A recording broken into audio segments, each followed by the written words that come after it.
Maqaa dhayibbaatiif jiraan akkaawuntii koo irraa birrii gara mataa isaatti deeffate. Akkaawuntii koo duwwaa teechise. Ati eebbaa mana koo diigdee. Icciitiin ishiitti madhee naaf qabuu dadhabdee. Naman ishii biraa hin namne akkan ishii biraafuu fi akkan ishiitti mufadhu nagootee fayyoon jaalala. Ana moo haadha eebbotu balleessi. Mee hin filaalaa jettee gara miidiyaatti jaarsummaa gadi baafattee jirti. Ati eebbollee akka nama kamii liqaan gaafadhe malee maali badiin koo waanan hin qabneef kan gaafadhe jette. Ani lachuu isaanii ija kiyyaan ilaalee waanan taazzabeen qaba. Namni keenya amma kana kan nu afe maal sinin jedhu akkamitti sini ibsu. Ati eebboo dhattee gaa'ela namaa gidduu galtee fayyoon akkaawuntii ishiirraa gara akkaawuntii isaatti akka deeffatu jiraan taasisee. Ati eebboon immoo dhattee liqaa gaafattee liqaa ishii dhoowwattee hin qabu jettee dhoowwattee galtee. Kaleessallee namatti liqeessitu doonaan hin mari'atiin birrii liqeessita jedhee jiraan naannolee garuu wanti taazzabee keessaa fayyoo wanti guddaan na dhiba tokko kan kaleessaa qofa osoo hin taane durallee waanan si taazzabu sitti maasuma mana eebbaa beekuu irratti na dhaggeeffadhu. Nagaan koo kan jaalalaa kan kabajaa hunda keessaniif haa baay'atu.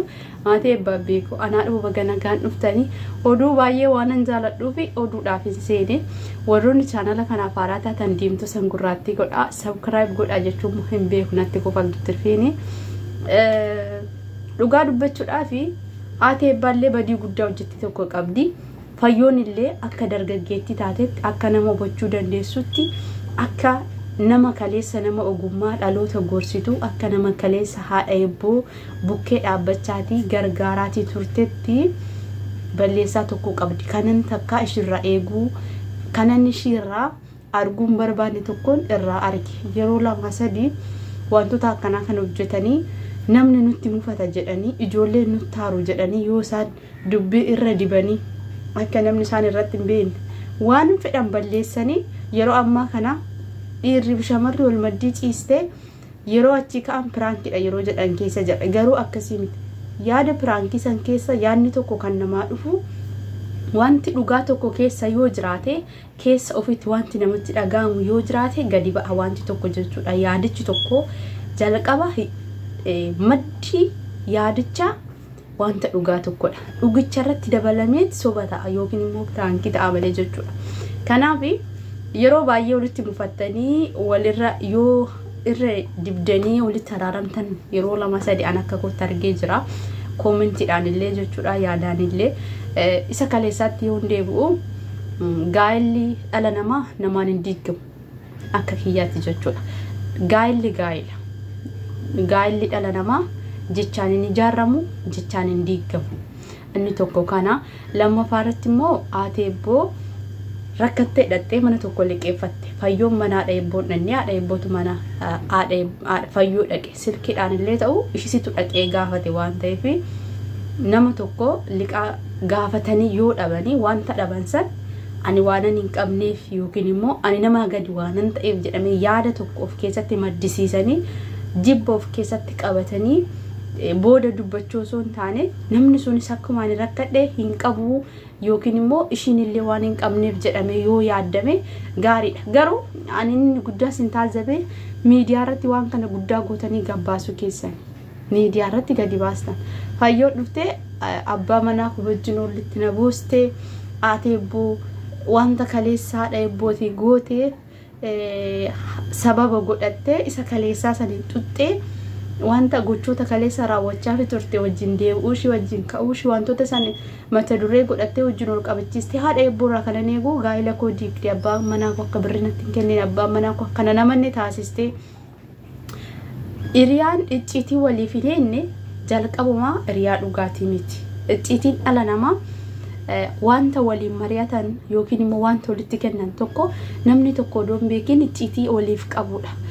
Akka carraammoo icciitiin sun yoo gadi ba'ee odoo nama biraa bira hin ga'iin achumatti araarsuudha yookiin immoo haala ittiin sirratu nagaan haala ittiin bu'u taasisuudha akka kiyyaatti jechuudha. Fayyoon abbaan manaa ishee odoon beekin birrii namaa liqeessite jiraan immoo abbaa manaa ishii waan ta'eef shakkee wallole. Abbaan manaa kee ati haadha manaa isaati. Gochaati manaan raawwattu abbaan manaa beekuu qaba jedheetan fudhadhaan akka kiyyaatti. Jiraan maa siin lolee yookiin immoo qarshii maa si dhoggate siin jechuun jiraan abbaa manaa gaariidha dhuguma dubbachuutti nama abbaa haadha manaasaa qabuu danda'u jedhee fudhadhe baay'ee natti tolee jira qarshii fayyoo dhoowwachuu ishii maaliif yaada naa kennaa jettee waan ta'eef haati eebboo maaliif walitti isin buustee miti jiraan kaleessi iyyuu shakkii sirraa qabaa laata ta'inaa jedhee tan fudhadhaan iddoo birrii si dhoggate kanatti garuu wanti gaaffisi gaafadhu akka fayyooni birrii akkaawuntii keerra jiru gara mana isaatti kan deeffate haadha eebboo anaaf of eeggannoo naa ta'a jettee toduma qabdu haadha eebboo dhoowwatte moo eegaati haati eebboo si gaafattee booda akkaawuntii keerratti birrii si gala ishii kana maaliif yaada nuu kennaa jettaa waan ta'eef yaada akka gaafitti si gaafachaati jira jechuudha haa ta'uuti walumaa galatti haati eebboo dallanuu hin qabdu gaaffii gaafattee gaaffiin keessii deebi'ee yeroo argattus dhabdus namni dhabisun abuusaatiin namatti oduu mufatiin deebi'uu qaba dhiifama gaafachuun haadha eebboo ananaa ta'ee jira namni tokko waan balleessatti dhiifama gaafata balleessitee dhiifama gaafattee jira jiraan haati eebboo waan haadha eebboo waan jaalatu waan kabajuuf gaaffii kana jabeessee fayyoo kan gaafate haati eebboollee sirna gaa'ilaa keessatti wantoota icciitii eeggamuu qabu fayyoo caala jabeessee kan beeku haadha eebboo dhadheetan fudhadhaan maaliif abbaan manaa tokko icciitiin mana isaa akka gadi ba'uun fedhu icciitiin haadha manaa isaa akka beekamuun fedhu haadha manaa isaa fi isa gidduu icciitiin akka jiraatuun fedhu dhiironni baay'ee haadha manaa iftuu taate waan hundaa inni akka beeku kan taasistu ni jaalatu jedheetan fudhadhaan amma riyaan kiyyaa waan hunda yoon itti icciitiin abaasistan icciitii kiyya nabaasistan amma riyaan kiyya waan hunda yoon itti immoo hin gammada dhuguma na jaalattaa icciitii nu lamaan gidduun jiroo jedha gaa'ila keessatti immoo hiriyummaa caala mana turraa ulfina qaba mana turra kabaja qaba waan ta'eef kan hiriyummaa caala wala mana isaan caala kan hiriyummaa caala walitti dhufan caala gaa'ila keessatti iftoominni yoo jiraate abbaan manaa haadha manaa sana caalatti kabajalle jiraan kanaaf luka sitti bute malee jibba keetiif miti ni araaramtanii asumaanii haati eebbaallee icciitii ala baasuu ishiitti dogoggortee jirti fayyoon illee ittaaruu ishiitti dogoggortee jirti akkasumas immoo kana gaaffii gootee akka miidiyaatti haraara miidiyaatti as fiduushii dogoggora jira wanti kun akkas ture jettee achuma mana keessatti jira sossobdee haraarsuu qabdi haati eebbaallee waan dogoggortee qabdi an akkan ilaaletti dhattee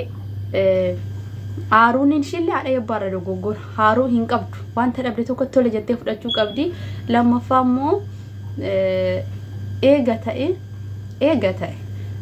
hundumtu bakka itti bareeda waan ta'eef haati eebboollee dhiisii fayyoon illee dhiisii akkuma duritti sin jaalannaa akkuma duritti sin kabajnaa wayyuu sillachuuyyuu waliin bareedanii yaa fayyoo kiyyaa koomintii naa kennaatti waan ta'eef haatiillee dogoggorte miidiyaatti as baasuu keetti haati eebbaallee dogoggorte deebii ishidhaa deebisuutti lachuun keessanuu hiriyaan icciitii yoo olii eedde kafana walii foolaatti keessumatti oduma waan hundi jiru irra walii dibaniiti garuu waa baay'ee sinirraa hubadhe dhugaa dubbachuudhaaf namni walitti mufachuu hin jira eega walitti mufatees immoo haraaramuun hin jira jechuudha na wajjin turuu keessaniif guddaa galatoomaa waan na wajjin turtaniif ulfaadhaa kabajama adaraa keessan gaafan biyya galee fuula gurraacha kana akka hin agarreef warri sagalee kana laaltanii gurraatti ta'e kana sinaarsee silkii maabiraatii sirriitti qabuu fi mana ifaansaa dabmiqqa jedhe kan ifusa akka naa galchitan anumti ofii koyyuu gurraatti ta'e kana filaalaa jira naman ta'an